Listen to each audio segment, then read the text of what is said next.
Well, hey everyone, happy Thursday. Welcome to So What, the Marketing Analytics and Insights live show. I am Katie, joined by John over here. He's on this side today. Hello. Yay. Good to see everything. Chris is in Denver at the Digital Now conference. I think he might actually be speaking right now as we're recording this. Um, Yeah, I hope he's yeah, breathing well. There's not a lot of oxygen out there, man. He's trained for this. he's he's trained hard for this. Um, this week we are talking about predictive analytics for your annual planning. We're going to cover the basics of what predictive analytics is, the use cases of predictive analytics in marketing, and applying predictive analytics to your annual plan. So, John, you've been with us for a long time, and it's it's a type of analysis that I feel like is sort of the unsung hero of any kind of planning. What's your take on the usefulness of predictive analytics? Yeah, there is the challenge that it is kind of like 300 level marketing, right? Like Mhm. if you're a team that doesn't really know what the heck they're doing and faking their way through it for the first time, it takes a long time before you can get to predictive. But once you have things in order and you're looking for the next step, predictive is, crucially important to figure out how to effectively allocate your limited resources, because that's always the challenge is, there's never enough time. I mean, you can use money to buy more time, but if there's only so much money too. So you have to get as much done as quickly as possible with what you've got. And having predictive to point you in the right direction is really the make or break. And for smaller companies, it's whether you flame out or not. And for bigger companies, the stakes are just huge. I mean, if you're running predictive on your ad cycle, we've seen clients saving tens of millions of dollars on their ad spend because they're not, burning it that week. Everybody's at the beach or, when that big trade show is. So yeah, there's a lot of ways you can use it to, there is a lot of hype about it, being a crystal ball, but the reality is there are repeatable cycles that you can find and take advantage of. And, you've got to be able to do it. One of the first, actually, the very first talk I ever gave on stage was at Inbound in 2018, and it was like 5 use cases of predictive analytics, which at the time, to me, was felt very basic, but I tend to forget that I've been working with Chris long enough that these concepts are not new to us. But you're absolutely right, to a lot of marketers, it still feels like a crystal ball, but really it's just using their data, doing some math, and projecting it forward. Yeah, it's getting in and getting your own data, and I guess that's another part of it. It's just an extension of leveraging your own data. Mhm. Tons of organizations have this stuff all ready to go, and they're just not putting it to use and squeezing the gold out of it. Um, well, I mean, and so that's a really good segue. So um, we have what we've called the Data-Driven Marketer's Essential Planning Guide. And so what this does is this kind of walks through. So John and I are just going to use this as the foundation for our conversation about predictive analytics. And so you can grab this deck if you want it at trustinsights.ai/insights/white papers/data driven marketers planning guide. Super rolls off the tongue. But we'll drop a link to this in the show notes as well. Um, and so what we have done here is we have a short deck that sort of walks through what predictive analytics is and how you can use it um, for marketing campaigns. I tend to think that this is one of the better tools for email marketing campaigns, but you can use it for a variety of other things. So we'll get into that. So the purpose in this case, the use case, is to tell you the good or bad times to launch marketing campaigns for the calendar year of 2024, moving into next year, and the last quarter of 2023, which is what we're in currently. When's a bad time? When people are out of the office. People aren't around. They're not going to see it. To your point, John, understanding the timing and the seasonality of when people are sitting on the beach, probably not the best time for you to go full throttle and launch your biggest campaign of the year, and then nobody's going to see it. Our methodology for this particular report is when they search for how to turn on their out of office auto reply. So we're using SEO data, we're using Google Trends data, and those two data sets together are fairly rich. Google Trends, if you don't know, is a free tool for marketers. I'll actually pull it up. And I believe it goes all the way back to 2024. 2024. That would be forward. 2004. Um, Google Ads summary, not helpful. Here we go. Google Trends. So Google Trends free to everybody. You should be using it. It's a great tool. So let's say we looked for marketing, just as an example. Pretty broad. But what you have is you can break it down by demographic region. You have all the different countries. You have worldwide. You can do just the United States. You can go, yep, all the way back to 2004, which is a fairly rich data set. We've run into terms like NFT and other terms that just didn't exist prior to a certain time frame. So that's something that as you're searching to be aware of is, did this term or this product or this catchphrase or whatever it is you're looking for even exist? So we can go back, the past 5 years, always good to show some seasonality. If you work in a certain vertical, in a certain industry, then you can start to break it down to, I only want to know marketing in the travel industry, or I only want to know in science. For us, we are agnostic of any of those industries. So we like to know all of them. And then this particular filter, I think, is highly underutilized because right now we're looking at web search. We're looking at what people search, like when they search for marketing on a Google search. But you also have image search, you have news search, you have Google Shopping, and then YouTube search. So if you're trying to create video content, you can see that you can see the search trends for when people are looking on YouTube specifically, which is part of the Google universe. Do you use Google Trends at all, John? Yeah, it's a good eyeball for, just like you said, every once in a while you run into something like NFT and you're like, okay, when did that start? And, where's the hype at? Yeah, you can't beat it. It's really, Google has gone out of its way to make sure that we don't get to see much of anything. This is one of the rare exceptions where you can get a little peek, at least in relative terms, of what's going on. It's hard. You don't have any hard data to calculate against, but you can at least get a feel for how, like this list here is a perfect list, a list of 5 things and how do they compare? What's on the way up? What's on the way down? Yeah, as you can see, AI all over the place, right now, dominating, unsurprisingly. Yeah, that I was tempted to put in, well, let's just see what happens when I put in AI as a search term. I would imagine you're going to see a huge, yep, there it is. So basically, last summer, people started to get wind of it. Last October, November, ChatGPT was like, hey, knock, knock, I'm here. And then all of a sudden, whoosh, which significantly dwarfs the actual marketing and the actual advertising terms. And so, again, those are just really interesting things to see. This data you can download into a CSV and work with it. Super handy. How Just much want to do you give a run ChatGPT? I'd be interested because we've seen there was some stuff about actually user numbers dipping this month for the first time. yeah, you can see Uh, that here. yeah, but it's definitely still like on a. Oh, That's it's still up. weird that there was a dip there. Oh, I guess that's just like the summertime Yeah. problem. Well, and what we don't have in here, what we haven't done is like full research on. So ChatGPT obviously, picked up, picked up, picked up, and then dropped. What else was happening here? What else was launching at this time that ChatGPT got overshadowed for a little bit? But that's really helpful to start to understand. Once we have more than a year's worth of data with having a system like ChatGPT, we can start to see the seasonality. And that's really where predictive analytics is helpful, is understanding the seasonality. And it's not going to be the same for everybody. So we're looking at general search terms. So this assumes, B2B, B2C, all kinds of consumers.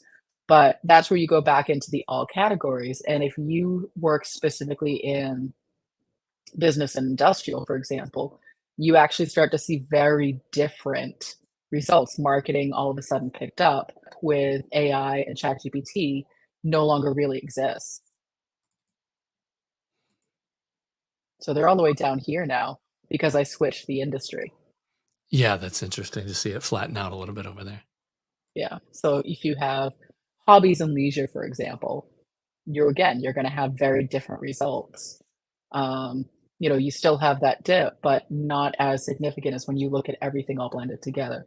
So just a little bit of context. This is a data set that we use a lot when doing our predictive forecasting because it really gives you an understanding of user intent and their search history. And so it's a really good, solid data set to anchor your predictive forecast to.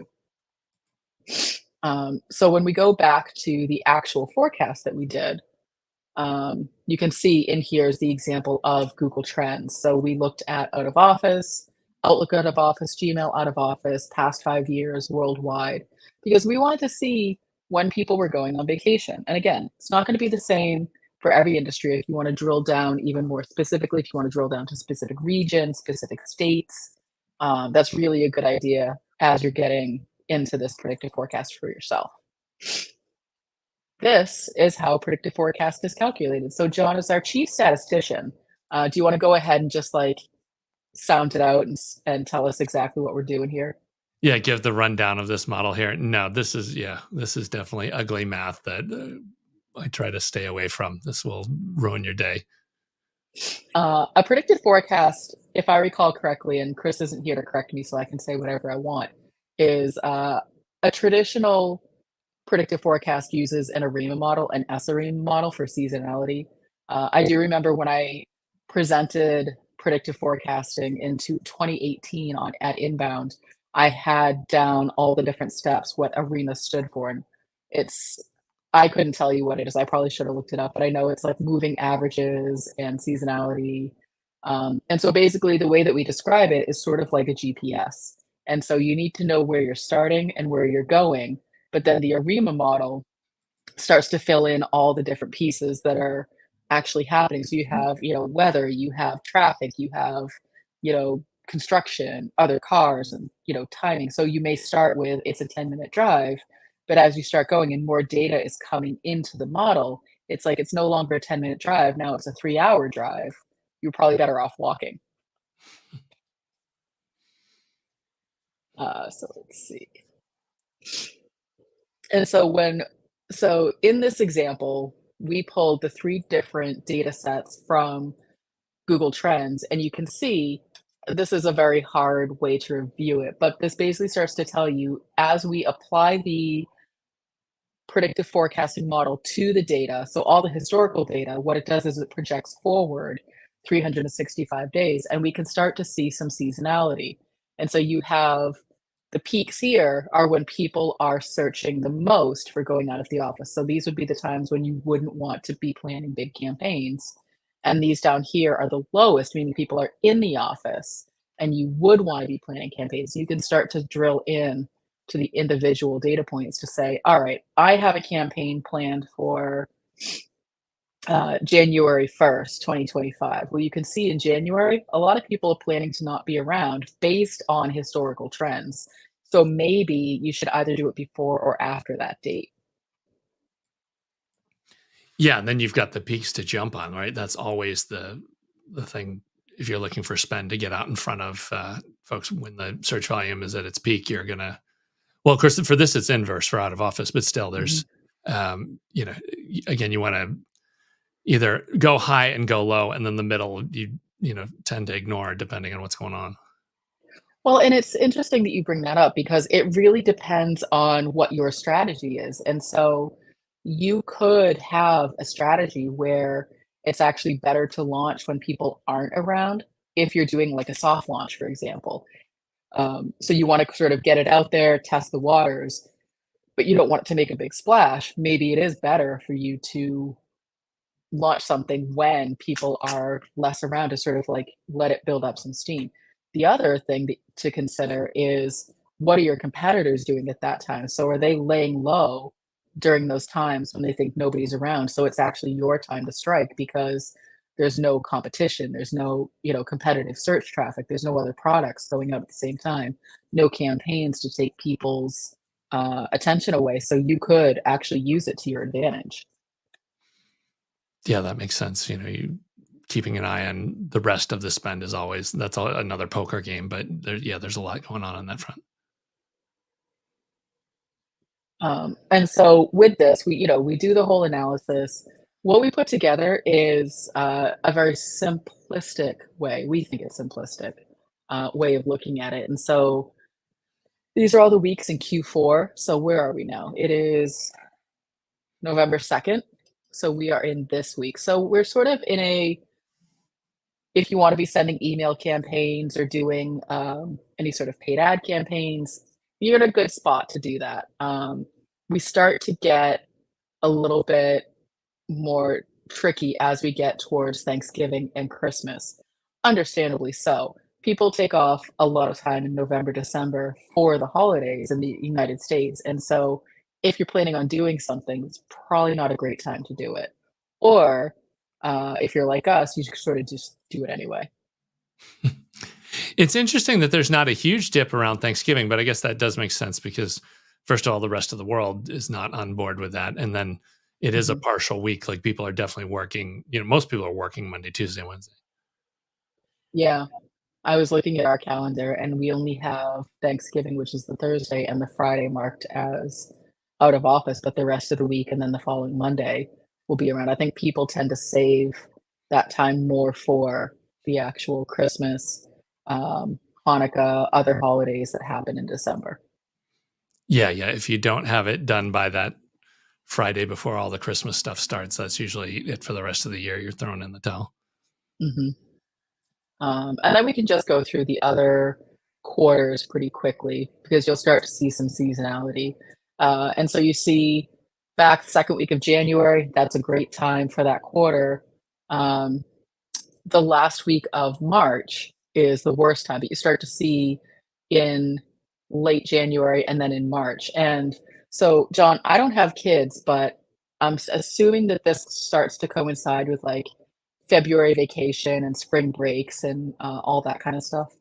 Yeah. There's always these competing weeks. There's Mhm. some schools that will do a week in February and a week in March, and then there's usually a different set that's often tied to a more collegiate group of taking 2 weeks in April. But yeah, there's all kinds of variations with that. Um, I know that.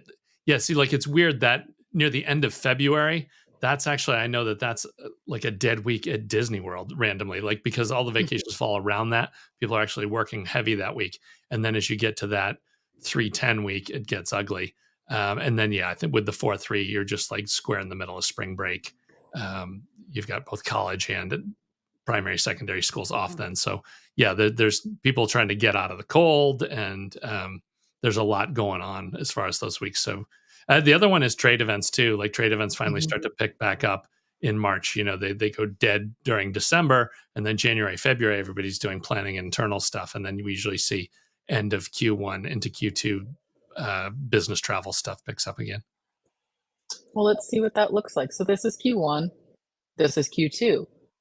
So first first whole month. So you have April and then the first week in May, all good to go. At least based on historical data, people should be around. So if you're trying to launch something end of Q1, early Q2, April seems to be the way to go. Again, this isn't a specific analysis. This is fairly general, but we do offer the ability to do more specific analyses if that's something that people are interested in. Unsurprising, when you start to get into May, you start to get into, at least in the United States, you have Memorial Day, kids are starting to get out of school, and then you have June and the summer months. And so June, it looks like, is just don't even bother. Everybody's like trying to wrap up school, head out on vacation, get the heck out of their office. Like, don't bother launching anything then. It's a terrible time if that's what makes sense for your company. Yeah, that back half of June, it's graduations, and then yeah, summer vacations start to kick off, and everybody's on the road. And so let's see if that trend continues into Yeah, straight to July. Q3. Yeah. Oh, and unsurprisingly, it does. So you have July, you have the first part of August, and then mid-August, people start to come back. Now, depending on where you are in the United States, some schools actually start in mid-August. I know my in-laws live in Arizona, and come like the second week of August, they're already back in school. Yeah, you've got that seasonal thing is It is really weird, and that's you get those people bailing at the front end too. But then it's Mhm, interesting to see that 9-15 week, right back in action. That's always where it's like HubSpot inbound and content marketing world, and there's like 5 mhm. shows that run over the next 2 weeks right there. Like everybody is right back on the job at that point. And yeah, it's interesting to see 4th of July being the high watermark for people bailing. And, what's interesting about a predictive forecast is to your and you said this earlier, John, it's not a magic ball, it's not, tea leaves and crystals. It's really a confirmation of the anecdotal evidence that you already have about your consumers. And so we can say, we think that the week of July 4th is probably the worst week to send an email. But when we run the data, we can confirm that, and then that is a decision that we can stand behind because we can say the data shows what we already know. So it's a really good way to just sort of confirm what you know about your audience anecdotally anyway. Yeah, and we do these kinds of analyses all the time as far as okay, so this is just on a general term, based on search data, but you can run the same thing on your email performance. You can look at what Mhm. your how your email campaigns have done, and if you've got multiple years of data, you can actually see okay, when are the clicks and opens happening, and you can create basically the same report for yourself, but it will be a lot more in line with the performance that you're getting from your email campaigns. Yeah, absolutely, and I think that that's a really good takeaway is, you know, an analysis like this, like the one that we created that again, you can get from our website, is a really good starting point, but your best bet is to use your data because your data is going to be specific to your audience and your seasonality, and that's absolutely something that we can help with. And so, we started with Q4 2023, so we knew that, basically December was the worst time. And you can see reflected here sort of the same thing. So you have, you sort of go through October. October's pretty good. We're in this week here, moving into next year. And we actually had the same sort of neutral response beginning of November because I think they're thinking about taking some time off. They can't take too much because they want to save it for the end of the year, but attention spans are low. So as you're planning out your campaigns, November, maybe start winding things down unless you're in the retail industry, and then you really need to be amping things up. And then you have December, which is pretty much for B2B, not a great time. And again, that sort of goes back to what is your industry, who is your audience. So for this, if you work in retail, if you work in travel, this isn't the best analysis for you.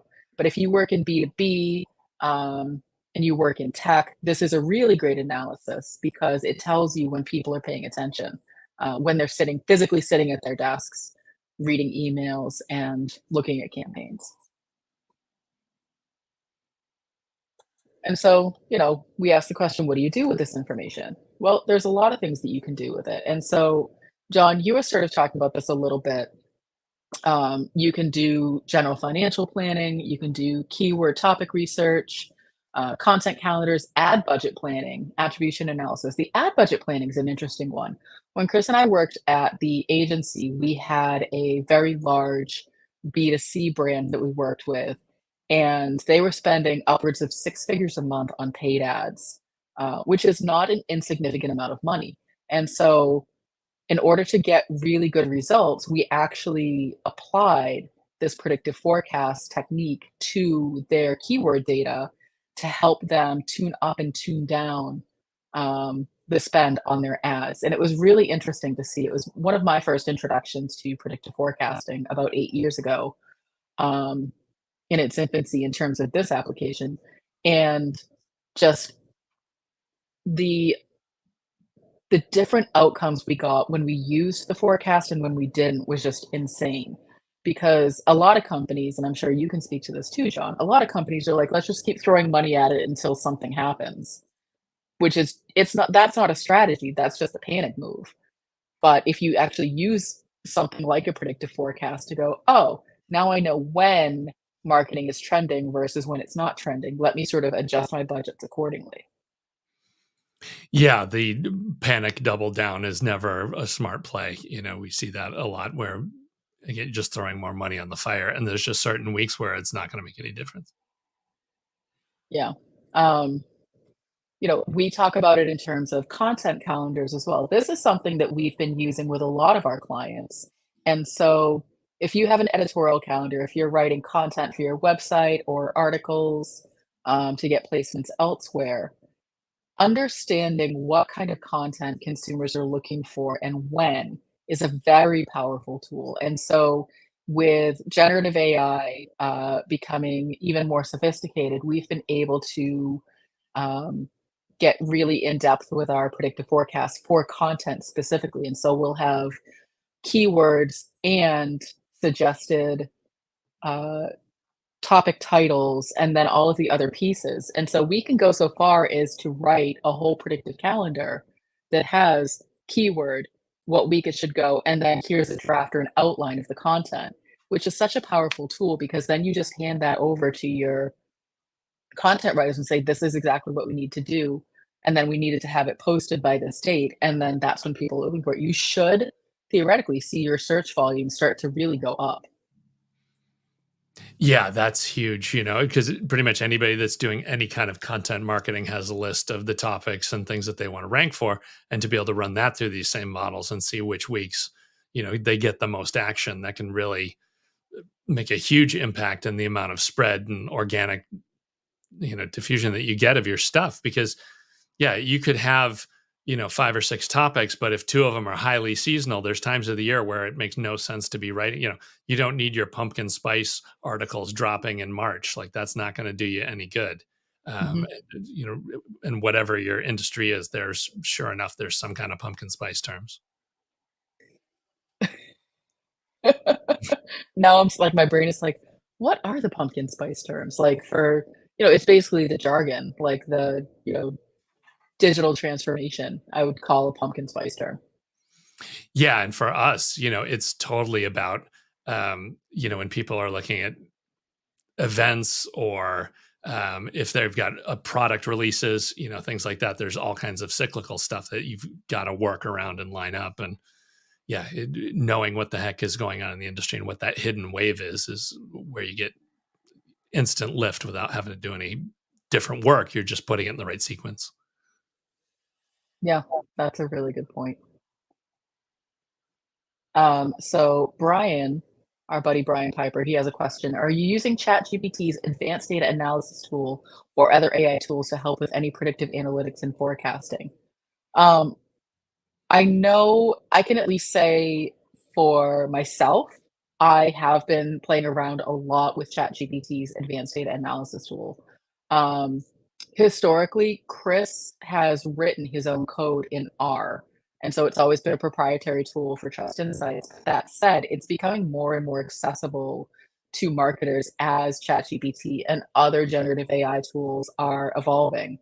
Um, but I do believe that we still run ours using our own um, code. But the topic titles, suggested summaries, those things, we are using ChatGPT for those. Once we actually have the analysis done, we're using ChatGPT to help us take it that step farther to create the outlines and to create the things that we would hand over to the writers.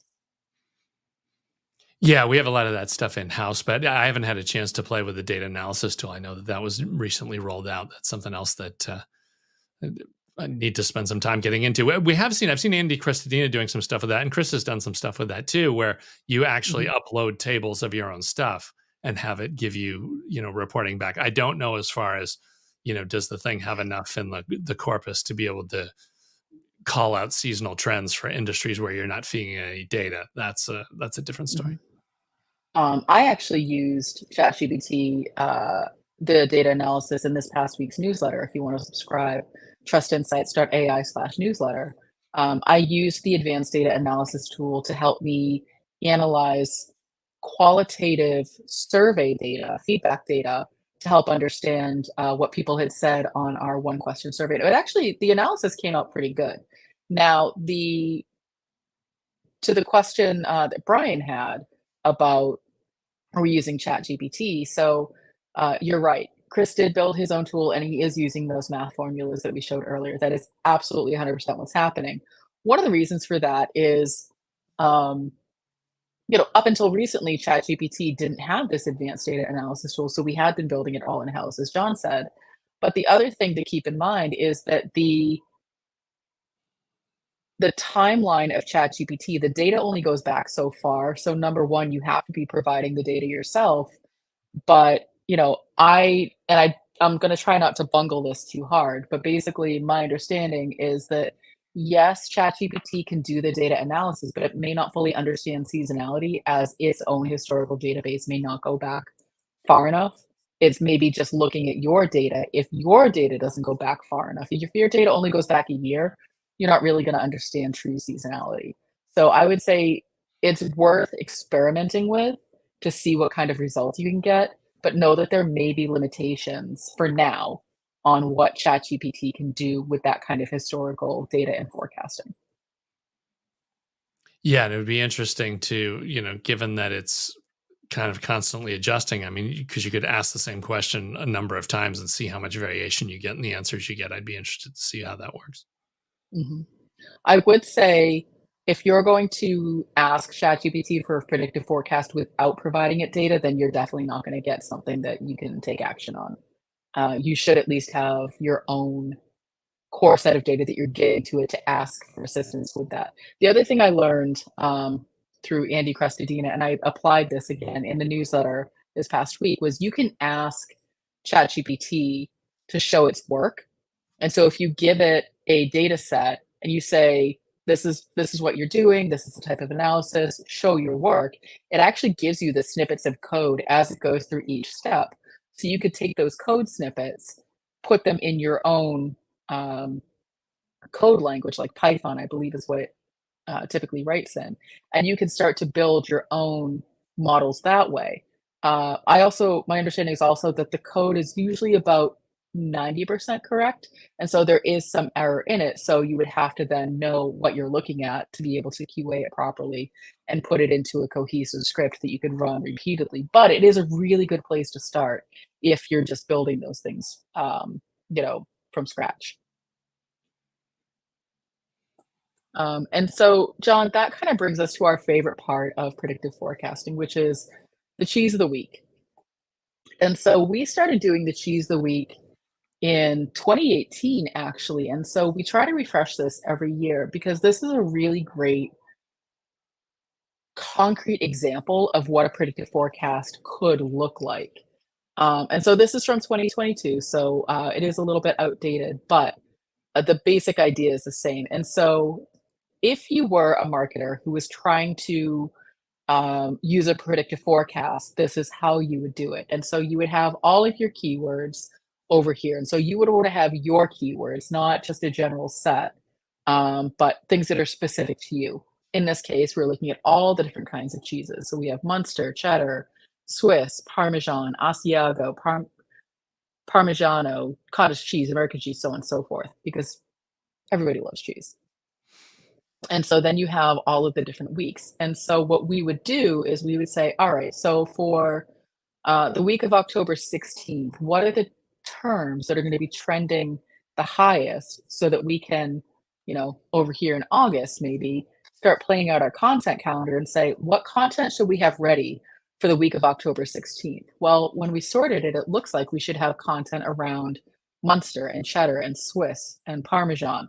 And so what we might do is say, all right, do we have recipes? Do we have, buying guides? Do we have storage guides? Do we have other, history of where it comes from, the different types, all the different kinds of helpful content that will give your consumers something to really, learn about and search for. So, they could be like, where do I buy Munster cheese? How do I use Munster cheese? Can I grow Munster cheese? Answering all of those questions. And a predictive forecast gives you the time to do that so that you're not getting to the week of the 16th going, oh man, everyone's looking for Munster and we don't have any content around it. Yeah, this kind of stuff we had run for other food manufacturers and some other verticals, but and it was so cool when we had run it and we realized, well, of course, we obviously can't share any of that stuff. So that was where Yeah. cheese came into the thing. And yeah, it highlights all kinds of crazy stuff. When I'm talking about this with clients all the time, I always bring up halloumi. The fact that Hmm. you see it, it basically spikes in the heart of the summer. And I knew nothing about it prior to this. And the fact is, it's grillable cheese, right? So that's July, August months when people are firing up the grills, suddenly it gets this spike. So if you were Hmm. a cheese, if you ran a cheese manufacturer, or you're a retailer that was looking for what to focus on for the next couple months, this kind of report shows you what the cycles are. And yeah, having played around with it for a bunch of other examples, about the Super Bowl, you get Monterey Jack springs up because you've got everybody doing nachos. And Hmm. around Thanksgiving and Christmas, you've got the cheddar weeks because people are making apple pies and doing other Hmm. stuff that they can bake with cheddar. So yeah, it gives you this look at your data where when does the rest of the world search this stuff out, and when are they trying to find it? And it's just fantastic because as somebody in the industry, you usually end up being blind to this kind of stuff after a couple of years working there, as you don't think about what people who know nothing about your product, like what are their first steps and when are they looking and what inspires them to search. And this can surface all that. And yeah, and then this is just easily back solving to your content calendar. It's like, okay, that halloumi's hot July, August. So that means April, May, you've got to start getting the editorial going as far as writing these up and figuring out what's supply going to be like and what are the recipes that people normally dig up. And let's make some videos showing how it works. And Hmm. yeah, this kind of stuff can, again, it's you're going to do all the same amount of work, but the way you sequence it can drastically improve your results and get you where you want to be. Yeah, we need to refresh it. We use it for Trust Insights for our own editorial calendar because, every Monday morning, Chris and I kind of stare at each other and go, "So, what should we talk about on the podcast this week?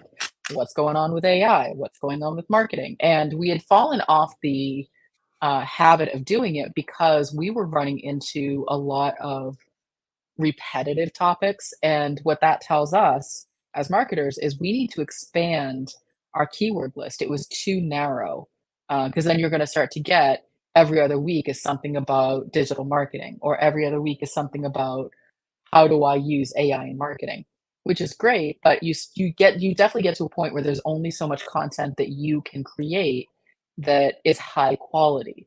Um, and so when you start to run into those issues with a predictive forecast, it means you need to start expanding your keyword list beyond the basics. And that's where you really need to do that keyword research, audience research, asking people what's going on, what do you need, what are you thinking about, what's new, what aren't you thinking about, using tools like Google Trends to see are people even talking about this thing.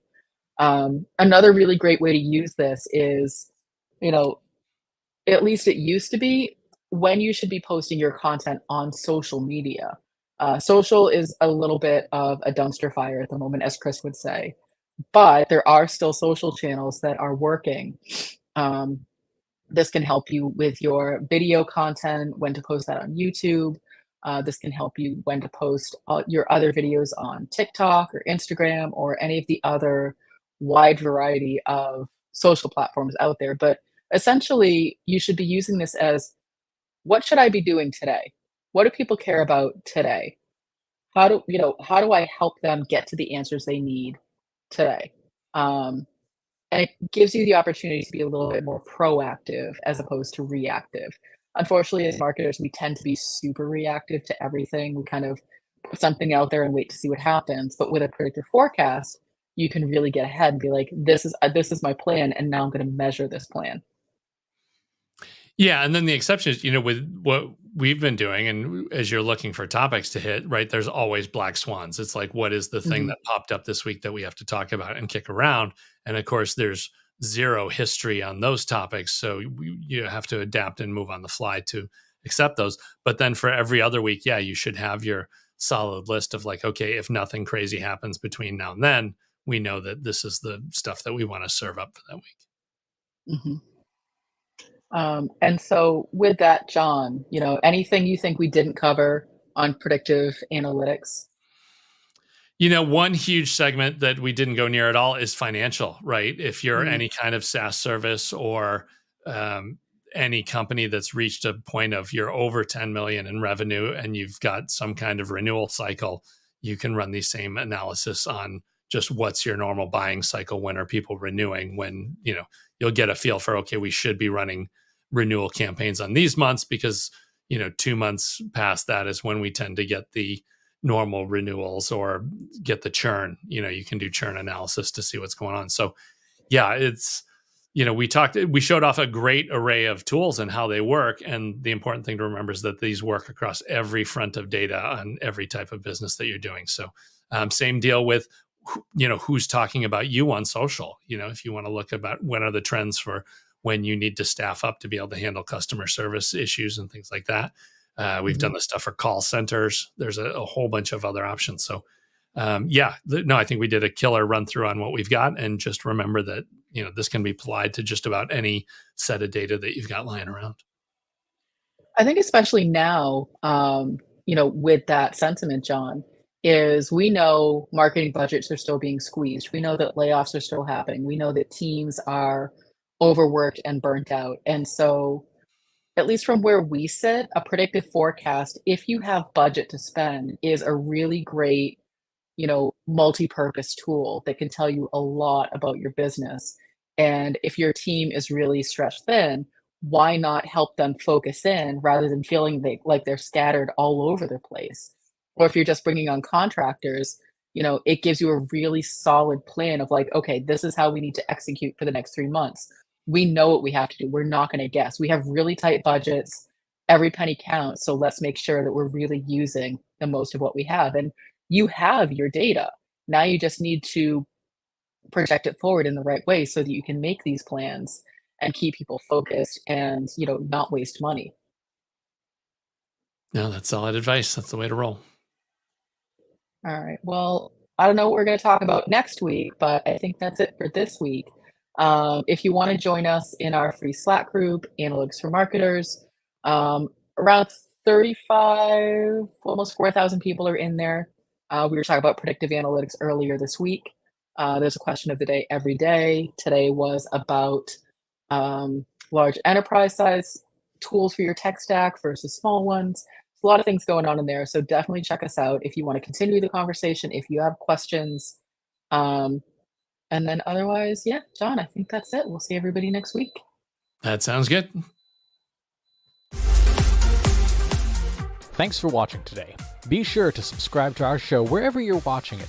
For more resources and to learn more, check out the Trust Insights podcast at trustinsights.ai/TI podcast and a weekly email newsletter at trustinsights.ai/newsletter. Got questions about what you saw in today's episode? Join our free Analytics for Marketers Slack group at trustinsights.ai/analytics for marketers. See you next time.